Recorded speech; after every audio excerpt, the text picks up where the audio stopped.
I was just hoping that God will give me time with her, that she will be there when I show her the world, that she will not die in poverty. Where did you get the resources to do a 4-story, school? I am a software engineer. Yes. I worked remotely from Mogotio for a company in America, and I was getting paid $1 million a month. Oh, give me a hug. Oh my gosh. Congratulations. The point of the story is that these jobs are there. That is the point of the story. The jobs are there, that even from Mogotio you can do this job. That is what we're teaching our kids.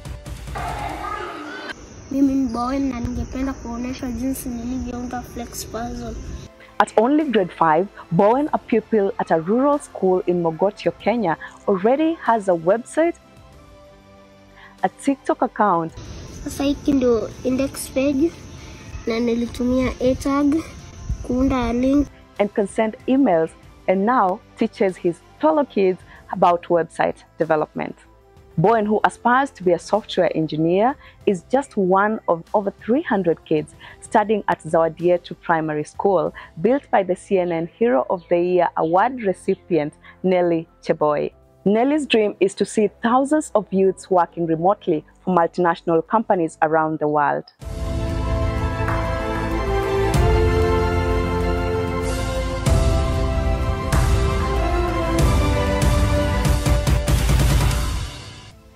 Hello and welcome to Globe Traktion. My name is Pasil Telewa. In our previous episode, we shared the backstory of Nelly Cheboi and how her mother inspired what she is today. In this particular episode, we find out all about what she does with TechLit Africa. Enjoy.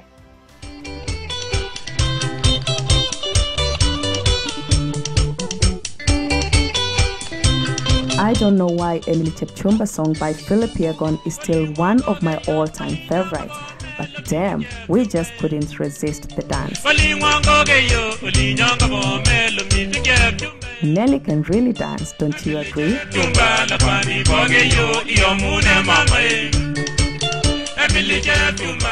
Anyway, back to what brought us here. In our previous episode, we looked at the life of the CNN Hero of the Year award winner Nelly Cheboi, growing up in this dusty rural town of Mogotio. You could build a company in a night. That's how talented Tyler is. But just left all that to come and join me in Mogotio. We also brought you an interesting perspective by her mother, Christine Cheboi. Mkutana na Tyler. Tyler ako? Unaona je hiyo choice ya Nelly? Ya kosi. Sishughuliki. Si ni yake? Hiyo ni yake. Unajua Joshi ya mtu wesi comment sana. Respect. In today's episode, we look at her brick and mortar projects in the heart of this rural village that is aimed at transforming Mogotio into a Silicon Valley-like tech hub. On arrival, Nelly takes us on a tour of her pet project, Zawadi Yetu School. So this right here is the ground floor. Yes. So the ground floor is the school. So we have about 300 students attending here. We are up to grade 6. Grade 6. We still have construction going on. Going on, yes, I can see the men at work. Yeah. Construction is clearly underway, at least for some parts. Other activities too are taking place. Workers are busy giving some final touches on this 3-story building that's her signature project on this piece of land. And oh, when she hints that her warehouse is right up, I don't mind going to the construction site to take a look. Shall we put on our boots or something? I think you'll be fine. Do you think you'll be fine? No, when I'm with you, everything is okay. Sounds good, okay. Just come around. Okay.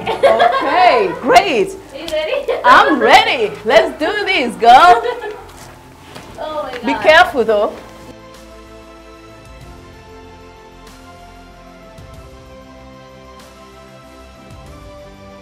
What is in your backpack? I hope it doesn't spoil or something. Oh my gosh, look at us. We should wait. We want to make it our tech center. So that we... Best.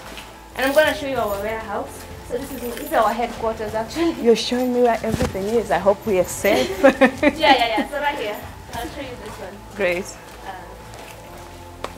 So school's resumed as usual.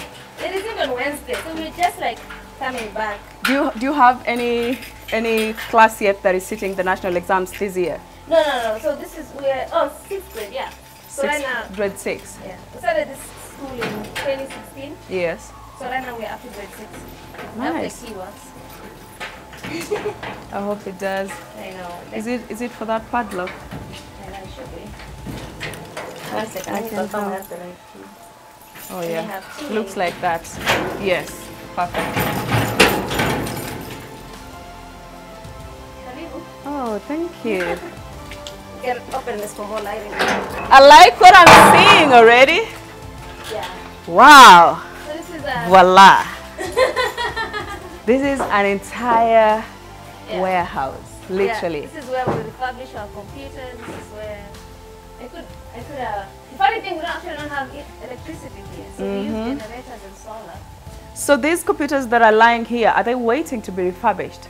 Oh, they are. Yeah.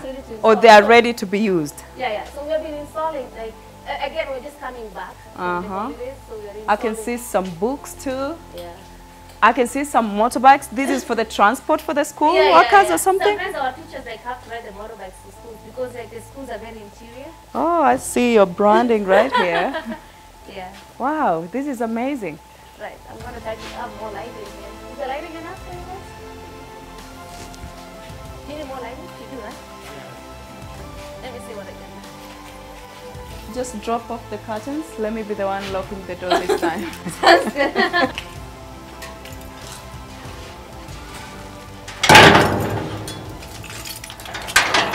So what is this in here? So this one is where we do this is where we do most of our training. Yeah. I can see some benches from the window. Yeah. So normally we bring the computers here and do training. Great. And then this is what we're going to convert it to your computer lab. So we used to have it downstairs, we're going to bring it up. So that's the way that we have this. They need to be higher. Yeah. Because before they were here. Oh, I see. And these kids, they'll jump. They are curious. They're growing. Yeah. So we don't want to like have any accidents. So we're doing right now. This goes all the way up. We can go to the top if you want to see it. Is the top occupied, having any activity yet? Not yet, but it's a nice view.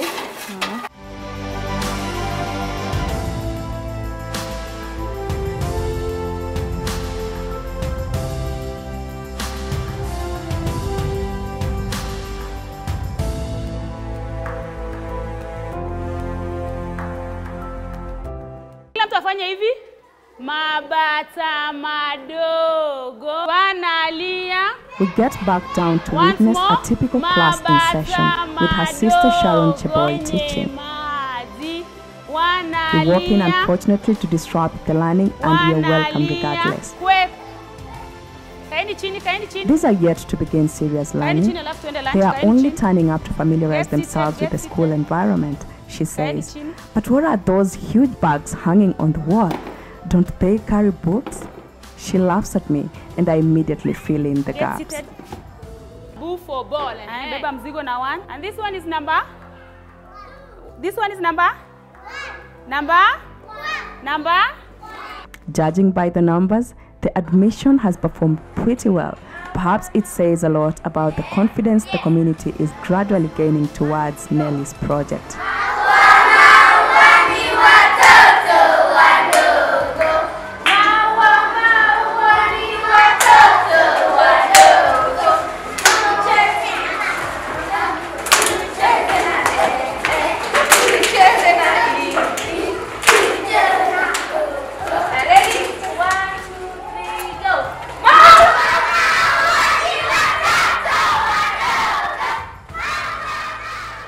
So we sneak Madam Sharon out for a brief conversation and alas, the rest of the team tags along. Wewe ulisomea nini? Nilisomea ECD.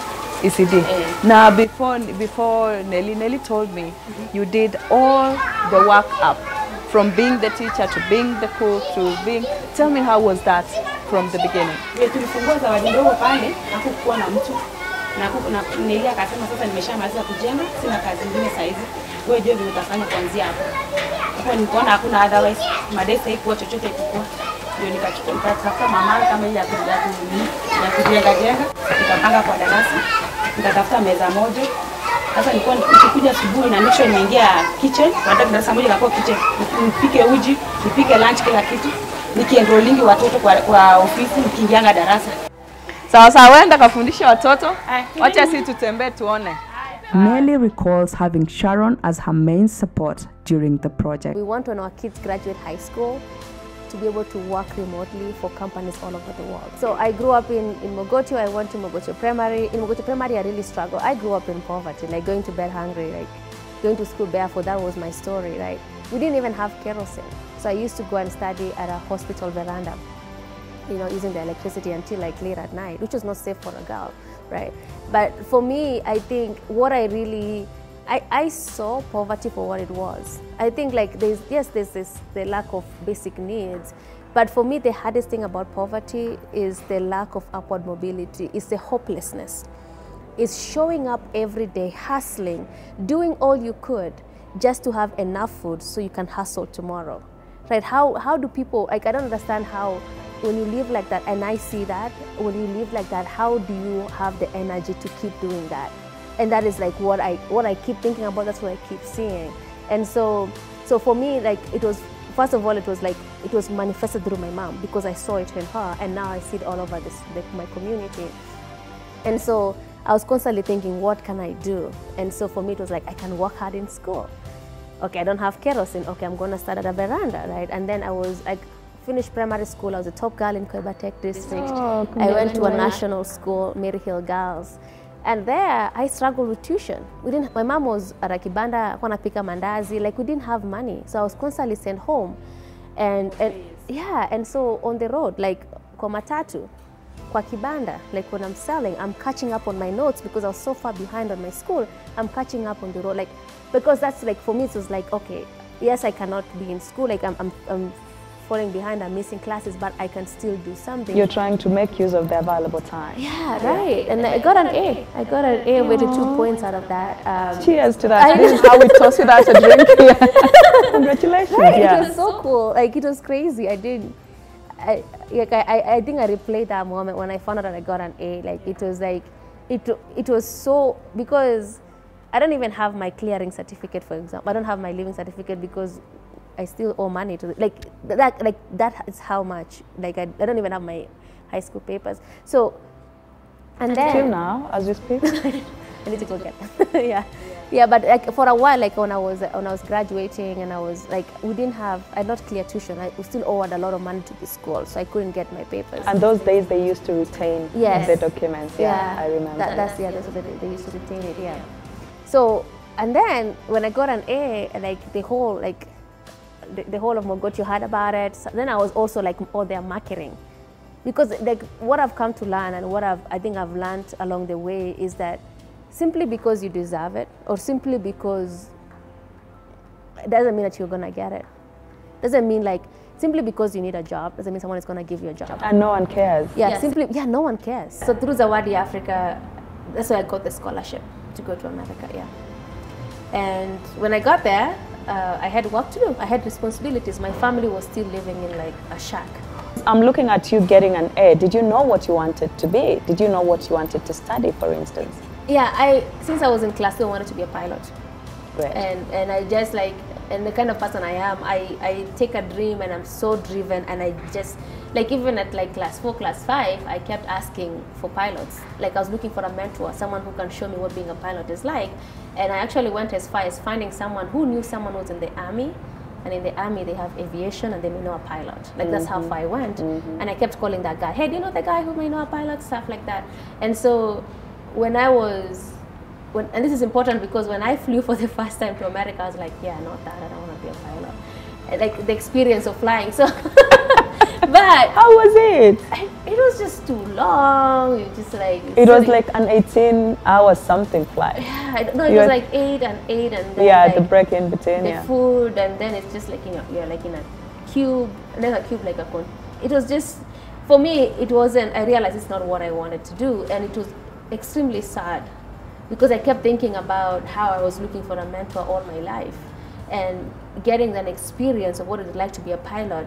I just did not. So I kept thinking about how disadvantaged we are especially when you're growing up in places like rural Africa, how you don't know much, right? You don't know anything, yeah.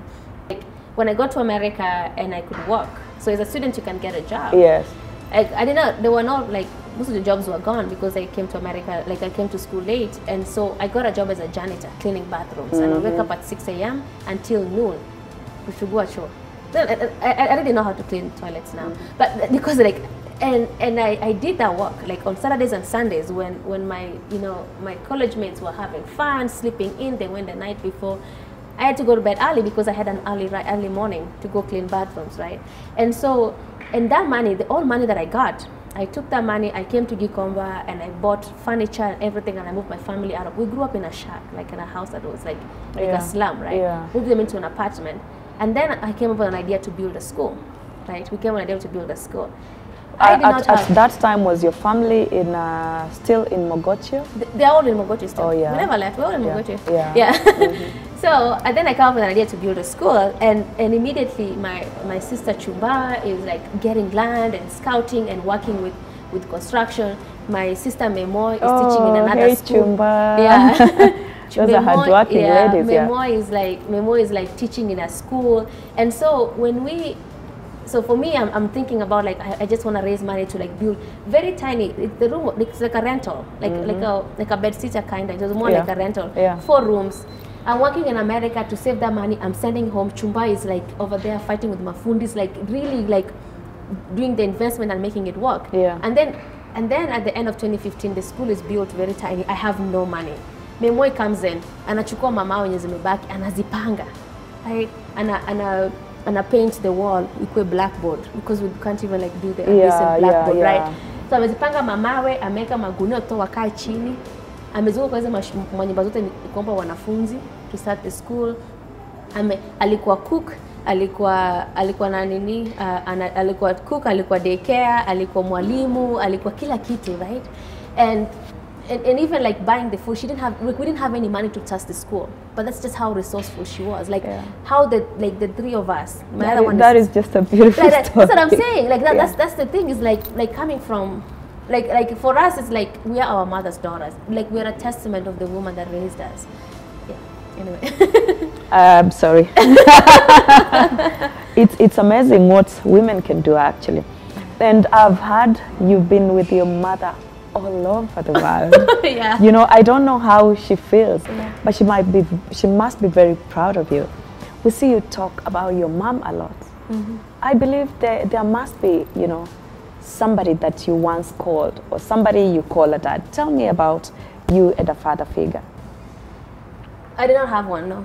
I didn't. It was just my mom and the 4 of us. It was just us. Like we were nobodies in the society. Wasichana wa Christina. So they used to call us. Ilikuwa mara yako ya kwanza kupanda ndege? Hata nisingejua hiyo kitu. Acha nirudishe nyuma kidogo. Wakati nilikuwa nasomea sawa, nilikuwa najua sisi banda pikipiki, meli na ndege. Hiyo hata wakati nilikuwa juu nikauliza watu, hii watu ni ngapi? 800. Sema hata kianguka sisi kuba peke yangu. Nikafungua hivi nikaangalia chini, nikafunga usuri wa reba kubalingi ifunguliwe. Aya. Na hii ya Qatar ni kama ni short. Qatar ni short kushinda huko. Sababu nikaa chini huko mpaka nasema Mungu wangu, tutafika kweli? Wakati nilishuka nikamwambia baba, asante. Ulikula breakfast, lunch? Kijana jaribu kurudi huko haraka. Ni kushiba. Hata kama sielewi, mimi nangoja mwenzangu naangalia na vyai. Ndio alikuwa anafanya kazi. Yote ile. Juice. Lakini najua nasema kwa sauti ile sijui. Where did you get the resources to do a 4-story, you know, school? That's a really good question. I love that question. Okay, so I am a software engineer. Software engineer. Yes, I worked remotely from Mogotio for a company in America, and I was getting paid $1 million a month. Oh, give me a hug. Oh my gosh. Congratulations. But no, that's not the point of the story. Is that these jobs are there. That is the point of the story. The jobs are there. That even from Mogotio you can do these jobs, and that is what we are teaching our kids. You can have a change everywhere, anywhere. That is what we are teaching our kids. Like right now, it's a really big deal because one of our teachers is working for a company in California from Mogotio. right? And some of our other teachers right now are doing data labeling, like machine annotation. Like it's like machine labeling, where you are labeling, like if you have a self-driving car, you want them to like be able to identify like a goat. Hey, you're in Buzi Sigonge, like something like that, right? So like you have to train the machine. So like it has a sensor. Yeah, right. Like, so you have to train the machine to like see when they see enough goats. Next time when they see a goat, they'll be able to, machine will be able to like recognize that's a goat, right? So it's called like data labeling and annotation. So some of our teachers are actually working in Nakuru. So we have like a partner of ours called Lishai that employs 300 people, and some of them are working for Tesla. They're working for Tesla from Nakuru, right? The highest someone has made from that is 50,000 Kenya shillings a week, and this is from Nakuru. This just talks about the opportunities that they're there, and that's what we are doing with Tech-led Africa, is that we are finding ways to embed these digital skills, because it's not like, yes, CBC has there's a lot of lack of resources in terms of teaching digital skills in schools, and that's what we are doing, is that we are bringing these computers, we are going into schools, we are in schools every day. The kids are learning how to like build websites as part of their day-to-day. Like right now, our 5th grader of ours has a website hosted online. If you go to bowen.techledafrica.org, you'll see his website. And so that kid has that. He knows how to send an email. He has a TikTok. If you can see him on TikTok describing his website. That kid is ready for the workforce. He just needs to turn 18. And that's what we are doing. Like that is how you sustainably fix poverty. That's what we're trying. Yeah, that's what we're doing with Tech-led. Yeah, we have an opportunity here to get all our kids and all these people having all these skills and actually just work for these companies all over the world without leaving the community. Remotely. These jobs are there. Someone reached out to me and they said, hey, I want to build, I like what Tech-led Africa is doing. I admire, like, I want to bring a customer support. I want to outsource a customer support in Mogotio. 100 seats. That's 100 people who could be working from there. And I told them, I don't know if I can find 100 people in Mogotio who can do this job, right? So the gap here is the skills. It's not the jobs. The jobs are there. So we're working with 15 schools right now. We want to be in 100. We have the computers. We have fundraised long and hard to get the computers into Kenya. Yeah. We just need the schools to say, yes, we'll contribute that. That's all they need to do. And then we are going to be like working on hiring their people, hiring their youth. That money is staying in the community, hiring their youth, paying for the border, paying for repair. That money is staying in the community. But that is the biggest challenging thing, is that they keep thinking like, this handout mentality is like, when are you in business? I know. Yeah, that's the challenge that I have. Like, that's all I spend most of my time with, convincing the schools that this is actually very sustainable. Our tour of this project is not complete without this main character, Maurice Cheboi, commonly referred to as Bowen. I think I've seen you somewhere. Celeb. I've seen you somewhere, Bowen. Are you the one who was with a computer somewhere? Yes. Ha! That is you! High five, man! I'm quite eager to meet him after everything Nelly and I shared back in Nairobi and through his videos online. How did you learn how to do our website?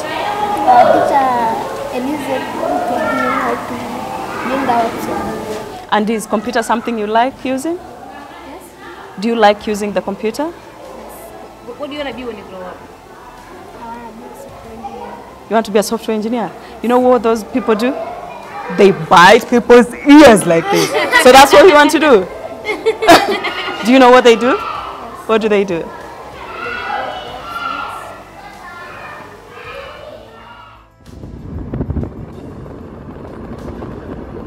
We are pretty much done here in Mogotio, and as the sun sets, we hit the road once again to head back to the capital, Nairobi.